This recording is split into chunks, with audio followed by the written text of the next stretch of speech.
2024 में हमारे देश में करीब 442 मिलियन पीपल ऐसे थे जो ऑनलाइन गेमिंग में इन्वॉल्व थे।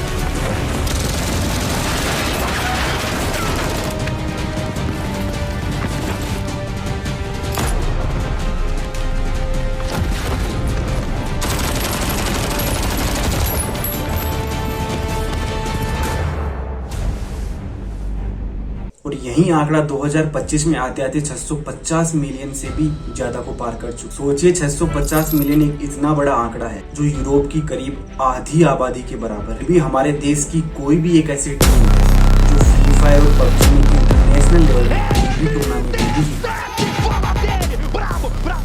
इंटरनेशनल लेवल पर टूर्नामेंट जीतने वाली टीमों में इवोस डिवाइन, फ्लुक्सो और लाउड जैसी ब्राजीलियन टीम ही सबसे आगे रहे।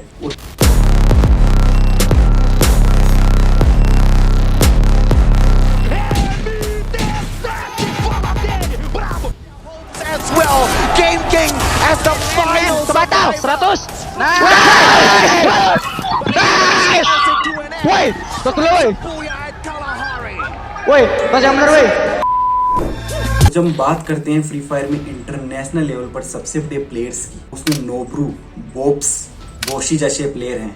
आधे से ज्यादा भारतीयों ने तो इनका नाम भी नहीं सुना। और यही सेम की सेम कहानी पबजी में है, जहां पर डुप्लेक्स काया और एल्टर ईगो एरिया जैसी टीम हर बार किसी न किसी टूर्नामेंट में विनर बन के आती है। ऐसा तो क्यों है कि हमारे देश की फ्री फायर पबजी के प्लेयर्स जिनके यूट्यूब पर मिलियंस ऑफ सब्सक्राइबर हैं, आपकी स्क्रीन पे कुछ ऐसे यूट्यूबर्स के स्क्रीन शॉट है जहाँ पर देखिए इनके सब्सक्राइबर,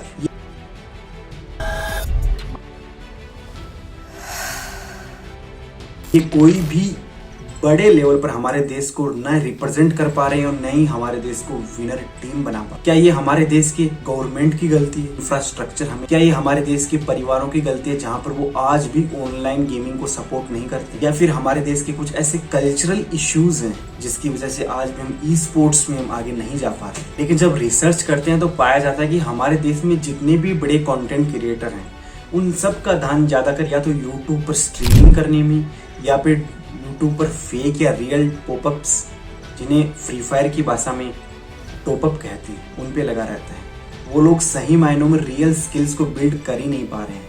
उनका काम यही होता है कि सब लाइव पर आ जाओ, किल करो, किल ना करो, जो कुछ भी हो, एक भद्दी सी लैंग्वेज का इस्तेमाल करो और बस पैसे छापो। मेरा लौड़ा चूस लिया मादक चो छक्के। हमारे देश को वो इंटरनेशनल लेवल पर रिप्रेजेंट कर ही नहीं पा रहे हैं। वरना ऐसा तो पॉसिबल ही नहीं है कि हमारे देश की 50% से भी ज्यादा गेमिंग पॉपुलेशन 18 से 25 साल की उम्र में है, लेकिन फिर भी वो आज तक एक भी इंटरनेशनल लेवल पर कोई भी पेड़ा टूर्नामेंट नहीं जीत पाए। एक रिसर्च की मानते तो हमारे इंडिया में करीब 31% ऐसे लोग हैं जो ऑनलाइन ई स्पोर्ट्स गेमिंग से फेमिलियर हैं, और उन 31% में से भी 22% ही ऐसे हैं जो उनमें करंटली पार्टिसिपेट करते रहते हैं, जो कि foreign country, Thailand, Malaysia, Indonesia, जहां पर 50% से भी ज्यादा लोग ई स्पोर्ट्स में इन्वॉल्विंग हैं, उससे आधे से भी कम डाटा है। इसके साथ साथ ही हमारे देश में एक लो एंड डिवाइस को हमेशा प्रीफर किया जाता है। हमारे देश में जितनी भी गेमिंग कम्युनिटी है उसमें 60% लोग ऐसे हैं जो मोबाइल से गेमिंग करते हैं, और 12% ऐसे लोग हैं जो सिर्फ पीसी को अफोर्ड कर पाते हैं, जो कि यूएसए जैसे कंट्री से बिल्कुल ही अलग है। वो क्योंकि बाहर के देशों में कंसोल गेमिंग को सबसे ज़्यादा प्रायोरिटी दी जाती है और मोबाइल गेमिंग को सबसे कम प्रायोरिटी में रखा जाता है। और शायद यही कारण हो सकता है कि हमारे देश के जो भी फ्री फायर प्लेयर्स हैं उनकी मे बी वर्ल्ड लेवल पर जो भी स्किल सेट है वो थोड़ा सा पीछे रहे। और इसके साथ साथ ही अगर आपको गेमिंग कम्युनिटी में या ई स्पोर्ट्स में अगर गेम खेलना है तो आपको एक वीक में करीब 25 घंटे तो मिनिमम आपको ऑनलाइन गेमिंग पे देना ही चाहिए, फ्री फायर, पबजी जैसे लोग। जबकि इसके विपरीत हमारे इंडिया में करीब 3 घंटे एक on an average e sports gaming या प्लेयर गेम को देता है, जो एक मिनिमम रिक्वायर्ड स्टैंडर्ड से बहुत ही ज़्यादा कम है। अब मे भी इस कम टाइम के पीछे बहुत सारे रीजन हो सकते हैं, क्योंकि हमारे देश के आधे से ज़्यादा इंडियन फैमिली सपोर्ट ही नहीं करती हैं ऑनलाइन और ई स्पोर्ट्स गेमिंग को। वो हमेशा ऐसे मानती हैं कि इससे कोई भी पैसे नहीं कमाए जा सकते।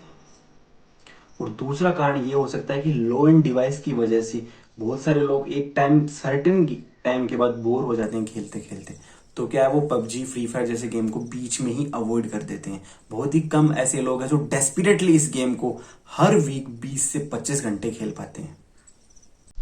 और इस लो एंड डिवाइस का एक और कारण माना जा सकता है वो है हमारे देश की पर कैपिटा जीडीपी।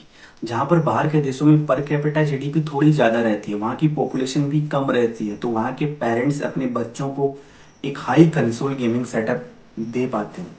क्योंकि हमारे देश की आधी से ज्यादा जनसंख्या तो एक 200 मिलियन पीपल तो हमारे देश में ऐसे हैं जो एक टाइम का खाना नहीं खा पाते हैं। तो वो लोग कहाँ पर पबजी, कहाँ पर फ्री फायर और कहाँ पर एक गेमिंग पीसी का स्टैब्लिश करेंगे। वो बस एक छोटे से लो एंड डिवाइस होता है, उसमें खेलते रहते हैं, उसमें मजे करते रहते हैं। क्योंकि हमारे देश की पर कैपिटा जीडीपी ठीक है, लेकिन हमारे देश की जो पॉपुलेशन है ना, वो उसमें डिस्ट्रीब्यूशन सही से नहीं है। आज की वीडियो में हम सिर्फ पबजी और फ्री फायर के बारे में ज़्यादा डिस्कस करने वाले हैं, क्योंकि हमारे देश में अभी भी लोग इन दो ही गेमों पर ज़्यादातर अटके हुए हैं।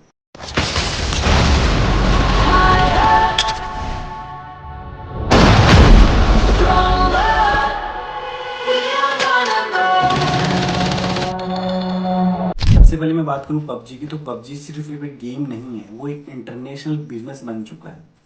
पबजी में फरवरी 2025 में सिर्फ एक मंथ में 146 मिलियन यूजर्स उस पर एक्टिव थे और हर दिन करीब 26 मिलियन लोग वर्ल्ड वाइड पबजी को लॉगिन करते हैं। अब सोचिए, अगर कोई गेम में अगर 26 मिलियन लोग डेली खेल रहे हैं, तो वो कैसे एक डिजिटल प्लेग्राउंड बन चुका है लोगों के लिए, जहां पर इन 26 मिलियन लोगों में से करीब 75% मेल और 25% फीमेल भी है, जो भारत का डाटा है। जिसे हम अगर वर्ल्ड से कंपेयर करेंगे तो वर्ल्ड में 60% मेल होते हैं और 40% फीमेल होते हैं जो पबजी गेम को खेलते हैं। एक डेली पबजी यूजर एक दिन में करीब 33 मिनट अपनी इस गेम पे बिताता है और करीब 3 से 4 बार इस पबजी गेम को लॉगिन करता है। और जो भी कस्टमर या जो भी गेमर इस गेम को लॉगिन करता है, वो एवरेज ऑन एंड डेट $0.24 इस गेम में स्पेंड करता है। अब सोचिए, अगर एक यूजर $0.24 इसमें स्पेंड करा तो 26 मिलियन पीपल इसमें कितना इन्वेस्ट करेंगे। और इसी ह्यूज अमाउंट के कारण पबजी ने आज तक अपने लॉन्च के बाद करीब 9 बिलियन US$ कमा लिए, जो हो सकता है बहुत सारे देश की जीडीपी से भी ज्यादा हो। और मार्च 2025 इनका हाईएस्ट रेवेन्यू रहा था पिछले कुछ सालों में। 135 मिलियन रेवेन्यू जनरेट किया इस गेम से। और जो चीज पबजी को सबसे ज्यादा अलग बनाती है वो है इसकी रिटेंशन रेट। डे 1 पर करीब 51% लोग वापस आते हैं, डे 7 पर करीब 30, और एक साल बाद जहां पर बहुत सारे लोग तो भूल ही जाते हैं, फिर भी पबजी ने अपने 3% से भी ज्यादा लॉयल यूजर बेस बनाने में वो सफल हो पाते।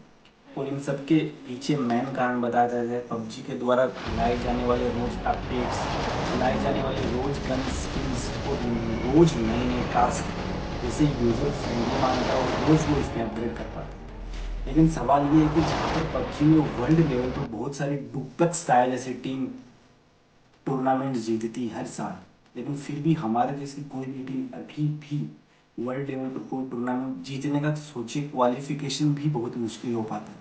मेरा सवाल ये कि हमारे देश के जो भी गेमर्स हैं उनका फोकस क्यों एंटरटेनमेंट और स्ट्रीमिंग पे रहता है, क्यों पैसा कमाने पे रहता है। आप एक बार तो हमारे देश को वर्ल्ड लेवल पर रिप्रेजेंट करके देखिए, हमारा पूरा देश आपके साथ खड़ा है। लेकिन हाल ही में 2025 में इंडियन गवर्नमेंट ने एक ऐसा बिल पारित किया जिसके बाद जितने भी फ्री फायर यूजर्स हैं और जितने भी पबजी यूजर्स हैं उनके लिए सबसे बड़ा मौका है अपने देश को वर्ल्ड लेवल पर रिप्रेजेंट करने का। क्योंकि अब इंडिया खुद ऐसे गेम्स को प्रमोट करने जा रही है, ऐसे गेम के लिए खुद ऐसे टूर्नामेंट आयोजन करवाएगी जिससे इंडिया में जो भी डेस्परेट ई स्पोर्ट्स प्लेयर है उनको बढ़ावा मिलेगा और वो हमारे देश को वर्ल्ड लेवल पर रिप्रेजेंट करेंगे, टूर्नामेंट जीतेंगे और ट्रॉफी भी जीतेंगे। क्योंकि उन्होंने कहा कि जो भी ये आपके ड्रीम 11, माई 11 सर्कल से जितने भी ऐप है जहां पर पैसा लगाया जाता है उन सबको बैन किया, और जो भी ई स्पोर्ट्स प्लेयर है जहां पर रियल स्किल्स की रिक्वायर्ड होती है उनको बढ़ावा दिया है। तो अगर ये वीडियो हमारा अच्छा लगा तो वीडियो को लाइक एंड सब्सक्राइब जरूर कीजिए। जय हिंद, जय भारत।